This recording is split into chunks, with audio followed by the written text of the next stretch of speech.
Hello, there's a new patch sooner than expected. So, battlefield powers. Now mobile beacon and sticky oil bomb will appear in the reinforcement selections of each round. So what this means is that you can buy from your own tower a mobile beacon and an oil bomb, and in addition to that, you can get a second copy of it or even a third copy from the reinforcement cards. And this is crazy. I don't know if it's healthy for the game, but let me say that the oil is definitely not healthy for the game. I think they should remove the whole oil or nerf the oil bomb somehow, not get multiple copies of them. But the mobile beacon, it's like I'm really excited to try it. Like you can do some crazy stuff with it. You can pull the enemy units away while moving your own guys forward in an angle, sniping some towers. It's gonna be crazy. Like I cannot explain here with words what you can do with it, but I'll post a video if I get the 2 mobile beacons.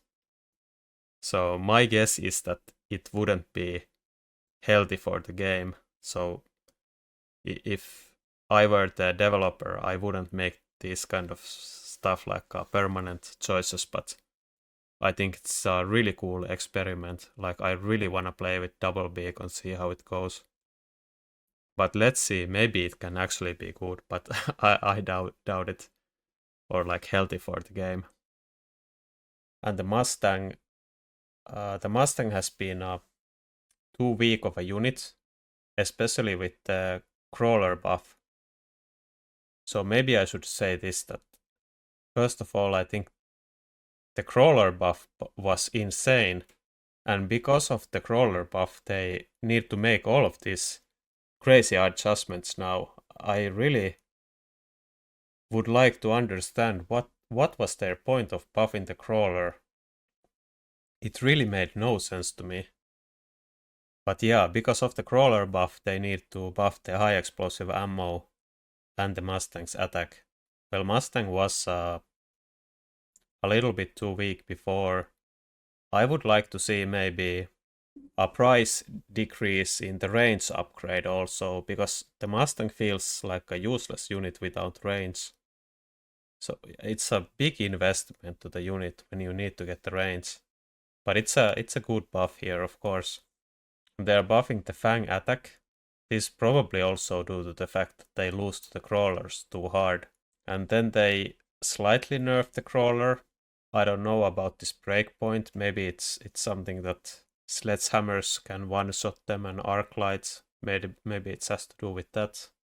And then they need to nerf the replicate because the crawler is too strong.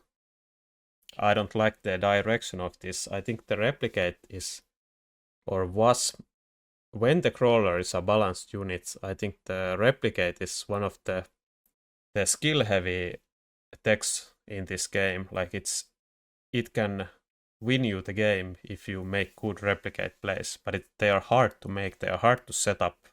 The positions are hard to develop. So I don't like that they take away from that. But if the crawler is too strong, of course it's a good idea to nerf it. And then the overlord, like finally, I've been saying this for I don't know, like 2 months, 3 months, that it clears chaff way too much. So what these changes are is that they reduce the splash damage and the attack interval, and they are increasing the attack to keep the DPS the same. So it's not a big nerf, but let's see what it happens. What happens? And the sledgehammer HP, like finally, this sledgehammer unit have been so broken for so long.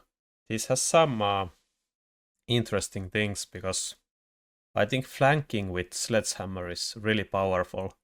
And before you could survive a missile if you take the field maintenance plus defense enhancement. So it takes it over 5000 hit points. Or if you go armor enhancement, it takes it to slightly below 5000, but 60 reduction from the armor makes it so it doesn't die to the missile, but now they always die to the missile. So that's an interesting one. Then the arc light, the attack interval was like this before. It shoots a little bit slower. And I guess these changes also needed to be so that it will win against the crawler. It's pretty crazy. Like they make this one crawler change and then they have to change everything. Like why? But yeah, the arc light is a very sad unit. Maybe now it will become better. It's probably good with charge shot now against steel balls, sledges and stuff like that. So let's see. I'm excited to see if the arc light is actually playable again. Then the fire batcher. Yeah, this seems also... I like the fire batcher a lot as a unit. I've been picking it from the unit pack. Mainly because it's best value. Like it's the cheapest option, and when you sell it you get the most amount of money. But they have been feeling sometimes pretty underwhelming against leveled crawlers. So now they should kill the crawlers, which is good. And the liquid fire was pretty brutal. I actually lost one game where I was going like crawler carry. I had like level 4 or 5 crawlers and stuff like that, and then the enemy gets from the free unit drop gets 4 fire batchers, upgrades the liquid fire, and all my stuff dies. So it's a good direction to the fire batcher. Buff it baseline and make the fire a little bit more inaccessible. So the Sabertooth turned out to be the worst of the rare units, and I like that they are buffing it. But I would have liked to see some changes to the technologies maybe, and not the stats.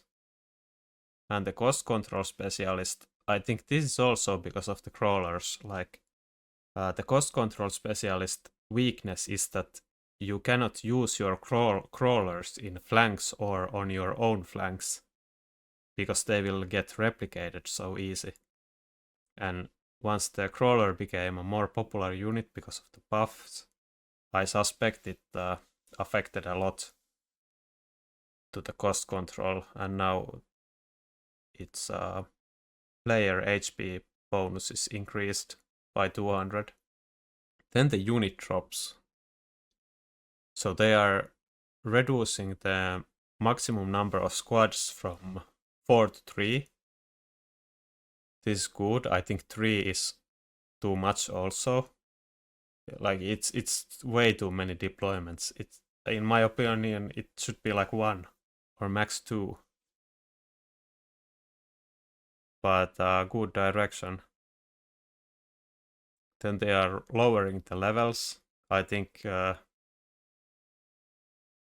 maybe the stupidest unit drop is the steel ball, because if you think about every unit in the game, like if you have high level giants or high level single target guys, they die to melting points. If you have like high level sledgehammers, they are pretty slow, stuck on something, stuck on chaff.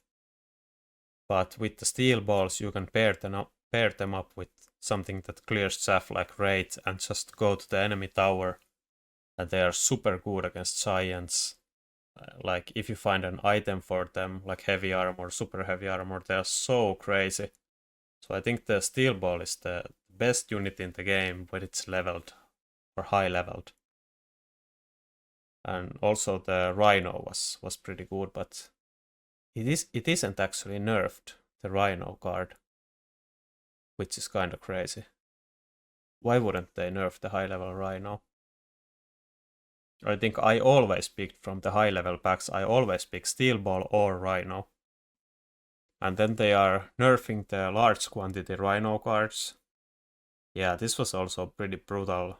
Like early flanks were useless because on round 4 the enemy could get 4 Rhinos, take Whirlwind on them.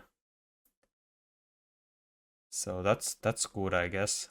Then they buff War Factory cards. So the cards that give you free war factories. I think I never even saw them. or I never picked them, so probably it's a good one. So I'm kind of liking this patch, like everything is going into the correct direction, but I don't know if the crawler buff was necessary. Like I feel like 80% of these changes has to do with the crawler buff. So why was it buffed again? I have no clue. Do you have some ideas? Can you tell me? I'm clueless here.